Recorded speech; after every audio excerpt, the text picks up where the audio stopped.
여러분 반갑습니다. 코드의 연금투자 김목원의 연금절세 Q&A 코너입니다. 자, 이번 시간 질문사항은 이 퇴직금이 입금된 IRP 계좌에서요, 여러분들이 연금을 개시해서 만약에 수령한다라고 가정했을 때 세금을 최대한 절세할 수 있는 인출금액은 얼마인가요? 라는 질문사항에 답변을 드릴 텐데, 어떤 분들은 퇴직금이 입금되더라도 운용이익이 있기 때문에 거기에서는 1,500만 원을 초과 인출하게 되면 이때는 종합과세와 혹은 분리과세를 자꾸 선택해야 된다라고 말씀 주시는 경우 있는데, 일단은 뭐 잘못 알고 있는 경우도 있고요. 그 다음에 또 절반만 알고 있는 경우도 있어서 어떠한 경우에 우리가 1,500만 원 지켜야 되는지, 그리고 세금을 최대한 절세할 수 있는 인출 금액은 또 어떻게 산정되는지를 같이 한번 이번 시간 영상에서 살펴보도록 하겠습니다. 자, 그리고 김목원의 연금절세 Q&A 코너에서 여러분들 질문사항 남겨주시면 이렇게 영상 통해서 답변을 전달받을 수가 있습니다. 그래서 궁금사항들은 댓글 잘 남겨주시고요. 제가 이렇게 찾아서 영상으로 전달 드리도록 하겠습니다. 자, 먼저 첫 번째로는 예시를 하나 들었습니다. IRP 계좌의 현재 상태. 자, 일단 퇴직을 하게 되면 퇴직금은 IRP 계좌로 들어오게 될 거고요. 그때는 과세 이연된 퇴직급여만 있는 겁니다. 자, 그리고 나서 퇴직급여가 운용하게 되면 확정된 이익들은 운용이익으로 쌓이게 될 것이고요. 그리고 인출하는 과정 중에도 확정된 이익에 대해서는 운용이익으로 쌓이게 되어져 있습니다. 근데 현재의 가정은 우선은 퇴직해서 퇴직금이 IRP 계좌로 들어왔고 현재 운용은 하지 않은 상태에서 연금을 개시하는 것으로 가정을 해보도록 하겠고요. 자, 그리고 연금 수령 한도에 따라서 연금 수령 수령 연차에 따라서 연금 수령 한도가 이렇게 결정이 됩니다. 예를 들어서 1년차를 적용받는 분들께서는 연금 계좌 평가금액 나누기 11- 연금 수령 연차 1이 반영돼서 1.2배수에 해당되는 연 1,200만 원이 연금 수령 한도가 되고요. 자, 연금 수령 한도 6년차 과정은 여기가 6으로 바뀌어야 됩니다. 좀 수정 좀 할게요. 여기가 6으로 바뀌어야 돼요. 그래서 평가금액 1억 원에 나누기 11-6 곱하기 1.2배수 하게 되면 이때는 연간 2,400만 원이 연금 수령 한도에 해당이 되는데, 자, 그러면 도대체 연금 수령 연차는 뭐고 연금 수령 한도는 뭘까?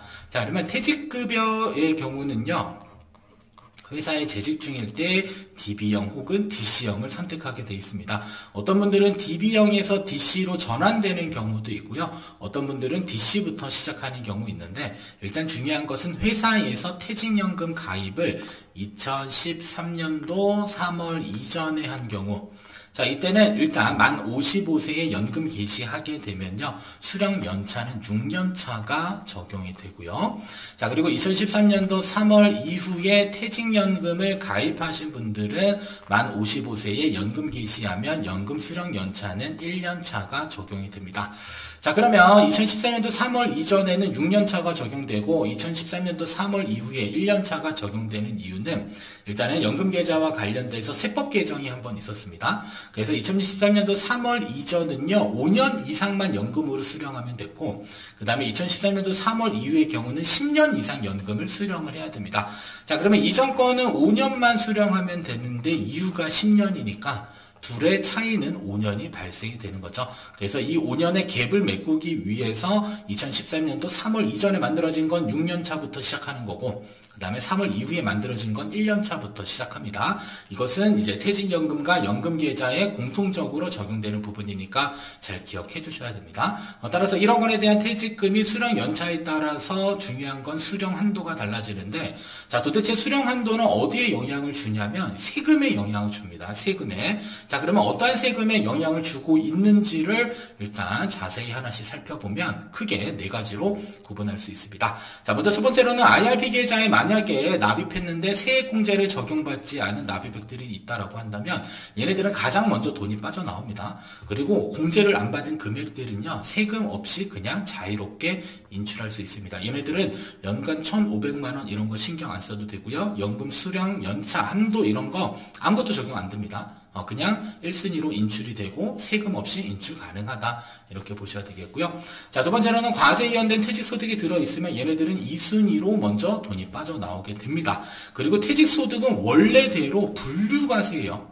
자, 얘가 종합과세 되거나 분리과세 될 일은 없습니다. 얘는 그냥 퇴직소득세가 과세되고 분류과세입니다. 여러분들이 IRP 계좌에 뭐 세액공제 받은 금액 운용이익이 들어있던 말든 그런 건 전혀 중요하지 않아요.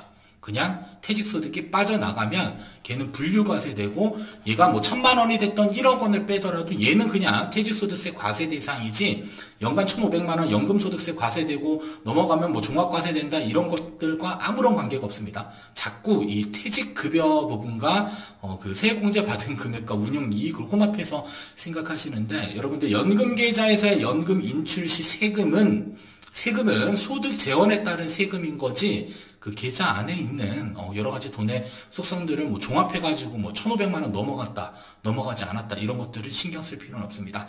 그래서 명확한 건 퇴직소득은 분류과세다. 자, 다만 퇴직소득이 IRP 계좌에서 빠져나가면 그래도 세금을 감면을 해줍니다. 10년 차까지는 30% 감면해주는 거고 그죠? 10년차 이후부터는 40%를 감면을 해주는 거예요.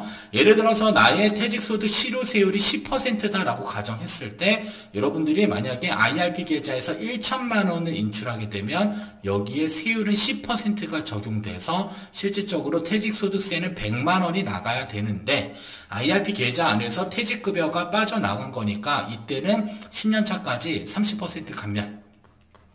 자, 그러면 30% 감면되면 100만 원 중에 70%만 세금이 부과되니까 실질적인 퇴직소득세는 70만 원만 부과되는 형태입니다. 그래서 실질적으로 내가 100만 원을 인출했었을 때, 1000만 원을 인출했다라고 가정할게요. 1000만 원을 인출했다라고 가정했을 때 그때의 세금은 얼마가 된다? 70만 원이 세금으로 부과된다. 이렇게 알고 계셔야 되겠고요. 자, 그리고 연금 수령 한도 이내 금액을 인출했을 때만 퇴직소득세가 감면되는 것이지 무조건 IRP 계좌 안에 들어있는 과세에 이연된 퇴직소득이 빠져나가기만 하면 무조건 감면해주는 건 아닙니다. 그래서 이 퇴직소득세 감면의 기준점은 연금 수령 한도입니다. 그래서 연금 수령 한도가 중요하고 연금 수령 한도는 어디에 영향을 받는 거죠? 뒤에서 아까 연금 수령 연차에 영향을 받는 겁니다. 그래서 연금 수령 연차가 늘어나면 늘어날수록 뭐가 늘어나는 거죠? 연금 수령 한도가 늘어나는 거고 실제로 수령 연차가 10년 차가 되면 사실상 이때부터는 한도는 없어요. 그러면 여러분들이 과세에 이연된 퇴직금이 IRP 계좌에 들어있다라고 한다면 걔를 몽땅 다 빼면 실제로 몇 년 차까지 수령했는지에 따라서 30% 또는 40%가 감면된다. 그래서 기준점은 연금 수령 한도 이내금에 인출했을 때 퇴직소득세가 감면되고 그리고 퇴직소득세가 부과되는데 얘는 다시 한번 정확하게 표현하면 분류과세된다. 이렇게 정리해 주셔야 되겠습니다. 자, 그리고 말도 많고 탈도 많은 연간 1,500만 원은 어디에 영향이 있냐면 세액공제 받은 금액과 운용이익이 빠져나갈 때만 신경 쓰시면 돼요. 그래서 공제 안 받은 거 나가고 퇴직급여 다 빠져나가고 이제 남아있는 잔액, 즉 세액공제 받은 것과 운용이익만 나갔을 때 연 1,500만 원을 신경 써야 되고요.